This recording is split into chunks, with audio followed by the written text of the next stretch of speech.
የሆነ ሰው ፍጥረቅ አርጋ ነቅነቅ ግደል ግደል ይለኛል። የሆነ ኃይለኛ ስሜት እየገፋፋኝ ነው። ዳጣ እየቀለድኩኝ ነው። ምንም መግደል ደም ምናምን የለም። ዳጣ ምን ሆነሻል? እየቀለድኩ ነው አልኩሽ። በቃ እምለው ሳጣ ለጨዋታ ብዬ ያደረኩት ነገር ነው። ኧረ እባክህ አንተን ልክ እንደ ብሩክ እንድትመርዝ አዟታል። ጭራቅ ከቤተሰቤ አልፋ ጭራሽ በኔ መጣች። ምን አለ ያኔ እንዳያስኳት እንቅ አርጌ ሲጥ አርጌ በገደልኳት። መድብል እንዴት ቀጥ ብለሽ ክፊ ልጅ ወደ ክፍልሽ ቆይ ምን አገባሽ? ማን ጭቅጭቅ አልፈልግም። አይተሽ አንዳንዱን ነገር ትናገሪያታለሽ። ወንድሜ እንዳለ ታወጫታለሽ። ያተው ነው ማለት ነው። የብሩክ ወንድም ነኝ። ማንም በእኛ ላይ በይ ይኸውልሽ ማለት ላደርግ የማልፈልገውን ነገር እንዳደርግ አታስገድጂኝ። እጅግ የሚያሳዝን እጅግ ልብ የሚሰብር መጨረሻ። ጀግናው መድብል በስተመጨረሻ ነገሮች እየተደራረቡ ችግርና ፈተና በዝቶበታል። ማህሌት የመጨረሻ ሚሽን ተሰጥቷታል። ብሩክን ፓራላይዝ እንዳረግሽው መድብልንም ታረጊያለሽ። እንደሱ ካላረግሽ እኔው ሴት አድርጌ እገልሻለሁ ያላት ካሌብ ሞሲሳ ማህሌት መግቢያ ቀዳዳው ጠፍቷታል። ሰላም ሰላም፣ የተከበራችሁና የተወደዳችሁ ውድ ቤተሰቦቼ ሰላማችሁ እዝት ይበልልኝ። ፕሌስ ላይ ቤት አዲስ ሆናችሁ ደገፍ ደጎም አድርጉኝ። ተወዳጁ ምሳሌ ዛሬም አጓጊና ልብ አንጠልጣይ እንደሆነ ቀጥሏል። ገንዘብ ወዳድ ቢሆንም ታሬ የመድብልን ህይወት እየታደገው ነው። ካሌብ ሞሲሳን ሽምጥጥ እያደረገ ማህሌትን የሞቷን ቀን እየቆጠረላት ነው። ከጥፋቷ የማትመለሰው ከክፋቷ የማትታረቀው ማህሌት ዛሬም እንደጨመረች ናት። የእሷ መጨረሻ ወይ ካሌብ ሞሲሳ ይጨፈልቃታል ወይ መድብል ማንቁርቷን ይዘጋላታል። በጣም የሚያሳዝነው ነገር የቅድስት እህት ናት። የቅድስት እህት ከመጣች በኋላ ነገሮቹ እየተገለባበጡ ነው። እሷ የእህቴ ቤት ነው እያለች እንቧ ዘረፍ ትላለች። መድብል የእህትነትሽን ሳይሆን ቤቱን አክብሪ፣ እንደው ያለንበትን ችግር ተረጅ ነው። ቅድስት ለአንቺ ብዬ ነው እንጂ ምን እንደማደርግ ጠንቅቀሽ ታውቂያለሽ። እንደ ሰው ወዳድ እንደ ሰው አክባሪነታችን እንግዳ እንወዳለን። ያው የሚያንቺ ህይወት ሆና ግን መስመር የሚያልፍ ሰው ምን ያህል እንደሚያበሳጭኝ ታውቂያለሽ እንላለን። እጅግ የሚያሳዝነው ነገር ይህችን ሴት ማህሌት ካገኘቻት እሷም ከመድብል ጋር ውሻና ድመቱና ስለተናነቀች መድብልን ከመጉዳት ወደኋላ አትልም። ትልቁ ጉዳይ ግን መድብል ጀግናው መድብል ዛሬም ጥላቶቹ ቢበዙበት እንቅፋት ቢዘረጋበት ዝናህን ዘግድሮ የጣለው መድብል ጥላቶቹን አጋድሞ አቀበቱን መውጣቱ ፈተናውን ማለፉ አይቀርም። ግን እስከዛው ፈተናዎችና እንቅፋቶች ችግሮች የተደራረቡበት ነው። እጅግ የሚያሳዝነውና እጅግ ልብ የሚሰብረው ጉዳይ አሁን ብሩክ በጣም አጣብቂኝ ውስጥ ነው ያለው። መራመድም መናገርም አይችልም። በዚህ ላይ እንግዲህ የውጭ ሀገር የስራ የውጭ ሀገር ሕክምና ካላገኘ በጣም አስጊ ላይ ነው ማለት ነው።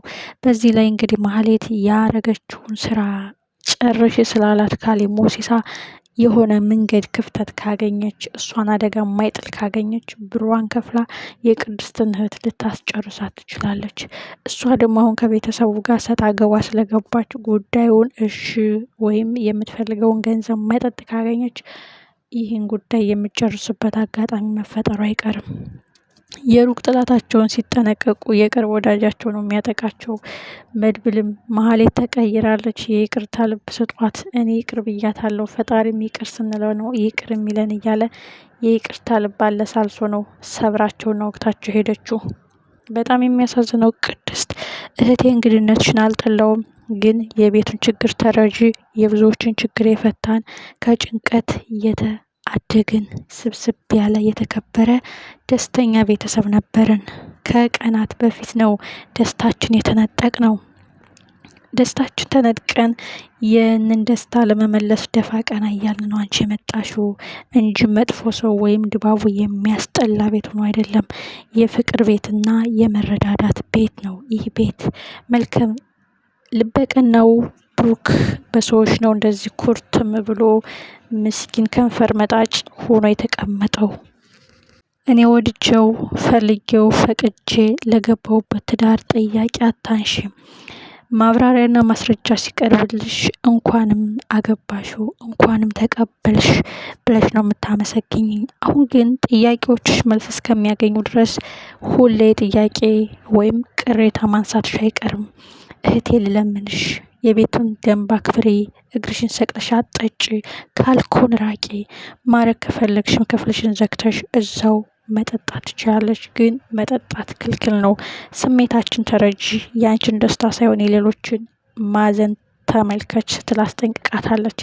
ይቺ ልጅ ከመግባቷ ከባድ ችግር መፈጠሩ አይቀርም። ሌላው ዳጣ ናት። ዳጣ ሰው ግደል ግደል እነቅ እነቅ ብሎኛል በማለት መድብል ያማከራትን ነገር በተግባር ያደረገችው መስሎት እጅግ ተጨንቃለች። መድብል ያመሸው ቀን የነገረኝን ነገር እየተገበረ ነው፣ ስሜቱ ጥሩ አልነበረም ትላለች። እሱ ግን ከፈጣሪው ጋር ተማክሮ ቤተ ክርስቲያን ሄዶ ጸልዮ ችግሬን አቅልልልኝ፣ መፍትሄውን አምጣልኝ፣ አምላኬ ከፊቴ ቅደምልኝ በማለት ወደ ታሬን የሄደው። ታሬም ገንዘብ ቢቀበልም የመድብልን ህይወት እየታደገውና እያገዘው ነው። የመድብልን ህይወት እየታደገው ነው። ግን አሁን ማህሌት አጣብቂኝ ውስጥ ልትከታቸው ነው። እሷም የተሰጣት ሚሽን ከባድ እንደሆነ ስለምታውቅ ታሬ መማጸኗ ለመድብል ጥሩ ቻንስ ያለው ይመስለኛል። የጊዜ ጉዳይ፣ ወንድሙ እስከሚያገግም፣ ጉልበቱ እስከሚጠነክር። በዚህ ሁኔታ እንደ ብሩክ መድብል ከተደገመ በጣም የሚያሳዝን መጨረሻ፣ አይደፈረው ቆራጡ ልበ ሙሉ መድብል ምንም መሆን የለበትም። ማህሌት ለሰራችው ስራ፣ ላደረሰችባቸው ግፍ፣ ላመጣችባቸው ፈተና በጸጸት እየተገረፈች ምን ነው ባላረግ፣ ውሃ ሁኜ በቀረው ወዘተ። አንዳንዴ በስሜት የምናረጋቸው ነገሮች የእግር እሳት፣ የዘላለም ጸጸት፣ የማይመለሱ ኪሳራ ይሆኑብናል። አይደለም ሊጎዳት የይቅርታ ልብና ሌሎችም ይቅርታ እንዲያደርጉላት እሷም እንድትለወጥ ተስተካክላ መልካም ሰው ሆና እንደ ምስክር እንድትሆን ብዙ ለፍቷል። እሷ ግን ባጎረሳት ነከሰችው፣ በደገፋት ከዳችው፣ በያዛት ወጋችው፣ ባነሳት ቀበረችው። እጅግ የሚያሳዝን መጨረሻ። የነብሩክን ህይወት ማን ነው የሚታደገው? መድብል ምንም መሆን የለበትም። ታሬ ለመድብል ይህ ሚስጥር መንገሩ ጥሩ እርምጃ ሆኖ ሳለ የቅድስት እህት ግን የሆነ ነገር ካገኘች፣ በዛ ላይ ማህሌት ካገኘቻት ምንም ነገር ከማድረግ ወደ ኋላ አትልም። ማህሌት የዝናህን ቦታ ማግኘት ስለምትፈልግ ታሬን በልጣ የተሰጣትን ኃላፊነት ተወጥታ በአቋራጭ ልትቀድማቸው ይሆን ወይስ? እጅግ አጓጊና ልብ አንጠልጣይ። ማህሌት የመርፌ ቀዳዳ መሽሎኪያ ካገኘች አማራጭ ከመጠቀም ወደ ኋላ አትልም።